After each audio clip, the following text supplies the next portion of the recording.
Estou falando do segundo jogo, quando o Olímpia tira o Flamengo da Libertadores, e a questão do Defensores del Chaco, o ambiente criado pela torcida paraguaia, um time de tradição, 3 vezes campeão da Libertadores, toda aquela história do futebol, que é sentimento, que é emoção, que é peso de camisa, etc. O Fluminense, com outra escalação que funcionou, vai ao Paraguai, domina o jogo, controla o adversário, controla o ambiente, controla a bola, controla o placar. E curiosamente, a gente acaba de ver aí o gol do Kennedy, que foi o primeiro gol do jogo, numa situação em que o jogador que o Fluminense tem, que é aquele que tem mais visão, tem mais clareza, tem mais cérebro para trabalhar o jogo de futebol, que é o Ganso, estava até fora de campo recebendo um atendimento. Não é ele que dá o passe, não é ele que saca a jogada para o Kennedy, que foi uma aposta do Diniz. O passe é do Keno, um dos nomes do jogo, um dos nomes da eliminatória. Depois o Cano resolveu, como é de hábito, a gente vê-lo fazer com a camisa do Fluminense. E com muito mérito, o Fluminense passa por essa eliminatória para fazer mais uma eliminatória nessa Libertadores, que promete demais no confronto brasileiro contra o Internacional. Inter e Fluminense é o próximo jogo. Hoje, George, o 3-1 foi do visitante. O Fluminense classificado na casa deste Olímpia que não consegue se impor. Pois é, Dani, boa noite aos companheiros. O 3-1 foi do visitante, porque o visitante entrou em campo para vencer mesmo. A própria formação do Diniz deixou isso claro.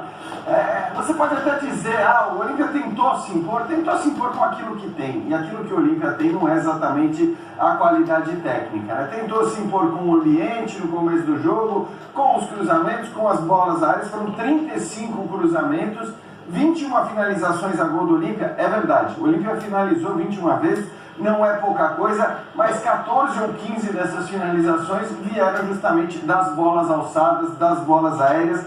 Eu não acho que a coisa teria mudado muito se, por exemplo, o Fluminense tivesse começado, com o Lima no lugar do Kennedy. Então foi uma alternativa muito interessante do Diniz, até porque a gente vê o John Kennedy acabou tendo participação fundamental nos 2 primeiros gols, nos 2 gols mais importantes do Fluminense, que está justamente pelo que fez nos 180 minutos, classificado às semifinais da Libertadores.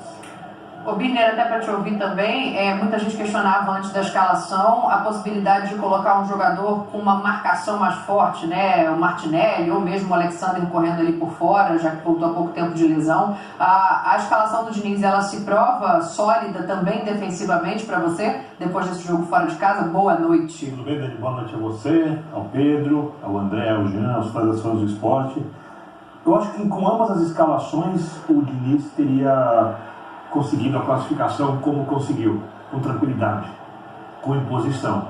A questão é do que ele pretendia explorar mais, se ele queria ter um pouco mais de escape em velocidade, né, um pouco mais de agressividade de jogo agudo, se ele queria mais reter a bola para esfriar o Defensores del Chaco. Ele fez a opção por um jogo com mais capacidade, um jogo vertical em muitos momentos, e funcionou. O Fluminense cumpriu o que dele se esperava, uma classificação tranquila contra uma equipe bem inferior, muito tradicional, de torcida fanática, né? Um grande do continente, mas que, como outras equipes muito grandes da América do Sul, não consegue, pela questão econômica e por questão de gestão, se impor como fazia em outros tempos contra as equipes brasileiras mais bem estruturadas, mais fortes. E o Fluminense é uma dessas equipes, como tem mostrado desde o início da temporada. Não é uma novidade.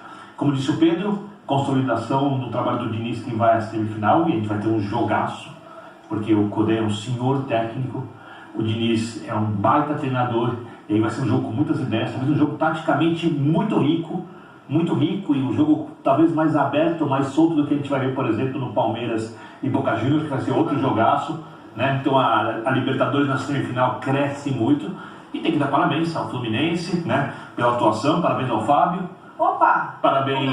Aí, ó. Eu tenho que dar parabéns ao Cano também, mas tudo bem, vamos lá. Na volta a gente vai pro ataque, porque o goleiro Fábio falou agora há pouco na saída de campo do Defensores del Chaco. Foi uma bela partida, a equipe suportou bem a pressão no início do Olímpia, mas nunca deixamos de jogar, e só glorificar a Deus aí pela oportunidade e pela classificação. Aí todo mundo de parabéns, lutamos até o final. Uma equipe difícil de ser batida, dentro de casa e a gente fez um belo jogo, todo mundo de parabéns. El primer gol le dio cierta tranquilidad para seguir desarrollando el partido. Nosso objetivo era jogar como jogamos no Maracanã, pressionando o Olímpia para que a gente pudesse ter a oportunidade de fazer um gol e continuar com o ritmo de decisão, e isso favoreceu para o restante da partida. ¿A quién dedica esta victoria? Primeiramente a Deus e torcida do Fluminense, que com certeza apoiou aqui e lá no Rio de Janeiro, e a minha família, Sandra, Papo, Valentina, mas a glória principal é de Deus. Obrigado.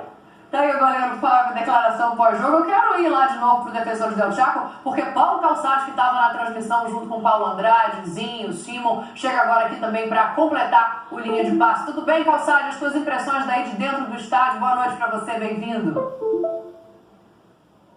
Olá, Dani. Olá, pessoal. Olha, Dani, a impressão que você tem vendo o Fluminense aqui jogar com o Olímpia é que eles praticam esportes diferentes, né? Porque o Fluminense tem a bola, gosta da bola, era o time que mais tinha posse nas oitavas, contra aquele com menos posse nas oitavas. E aí ficava muito claro o jogo do Olímpia e diante da necessidade, que é como construir um placar desfavorável, que vem do Maracanã, só cruzando bolas na área. E é assim que faz o Olímpia, né? O Olímpia cruzou, ganhou muitas disputas pelo alto, muitas. O Fluminense conseguiu se segurar, e aí o melhor time, o melhor futebol, a melhor organização, porque o Olímpia é um time que foi se dissolvendo. Quando o Arce tira um dos volantes, aí o jogo dele termina, depois vem a expulsão, as coisas ficam bem favoráveis para o Flu. O futebol é um jogo de risco, né? E a gente analisar depois o jogo, depois do placar, o placar ali construído, é muito fácil. O Diniz não tivesse classificado aqui, a culpa seria por escalar o Kennedy. Como ele escalou o Kennedy participou de 2 gols e foi a flecha desse Fluminense que venceu o Olímpia. Futebol é risco e o Fernando Diniz não tem medo de arriscar. Boa, Carlos Sabine, vou te devolver aqui, você ia falar do Germancano e fiquem à vontade também na sequência. O Cano que se torna agora o artilheiro isolado 10 para Libertadores com 9 gols, né? Estava empatado com o Paulinho do Galo, que já está fora da competição, com 7 gols. E o Cano agora, além de tudo, artilheiro da América. Eu ia elogiar o Cano também, porque eu ia citar todos os alicerces do Fluminense e o que foi o jogo, que para mim foi um jogo muito previsível e muito positivo para o Fluminense, porque você tem a jogada aérea do Olímpia em excesso, todos falaram. O Olímpia lutando muito, fazendo jogo físico de marcação, é o máximo que o Olímpia pode fazer. Dentro do que o Olímpia pode jogar, o Olímpia fez uma senhora partida. Só que são equipes, como disse Calçado, incomparáveis, que praticam quase esportes diferentes dentro do mesmo jogo. E na hora que apertou, o Fábio lá atrás, né, fez as defesas necessárias. Quando o Fluminense perdeu uma ou outra bola, se toma um gol ali, eu acho que não teria sido eliminado, mas é óbvio que a arquibancada começa a pesar um pouco mais, outras coisas podem acontecer em campo, é mata-mata, tem a parte emocional.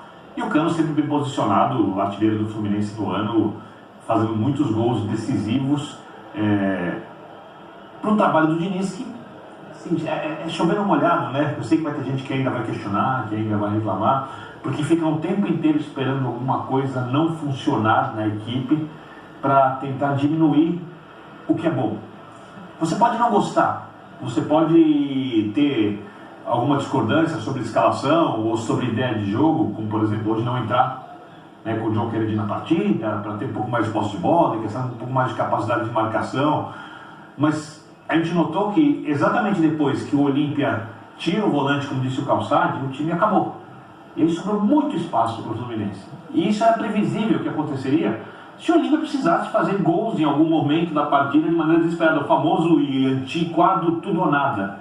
Então, assim, o Fluminense cumpriu com muita tranquilidade a classificação, que era quase um dever contra o Olímpia pelo potencial que tem. Se vocês forem na camisa por camisa, em Libertadores da América, a gente está falando de um tricampeão da América contra um time que não tem título da Libertadores, mas que é um candidato, porque em Fluminense e Inter, para mim, não tem favorito. Não tem favorito. Eu vejo algumas vantagens para o Inter, algumas vantagens para o Fluminense. E quem chegar à final, também a gente vai ter um jogo. Define no Beira-Rio, né? Essa é uma das vantagens. Mas você olha, por exemplo, no ataque do Cano, letal, Ener Valencia. melhor que o Cano, mas tão letal quanto. Capacidade de construção, o Fluminense hoje tem um pouco mais. O Inter é uma equipe em ascensão que pode crescer ainda mais com o Kudê. Técnicos muito inteligentes que podem tirar alguma modificação, não precisa nem ser de escalação, mas de movimentação, de posicionamento, que pode ser decisiva na partida. A parte emocional, não sei quanto pesa, o Inter está muito dentro da Libertadores, cresceu demais. A trajetória do Inter até aqui é uma trajetória mais difícil, de mais superação, que a trajetória do Fluminense pelos adversários que teve que enfrentar, né, pelas situações. O Bolívar hoje é um adversário mais difícil, principalmente com toda a altitude, do que é o Olímpia, né? Tirou o River Plate, que é a grande feito do time brasileiro contra os estrangeiros até agora. Então a gente vai ter um grande jogo e não vou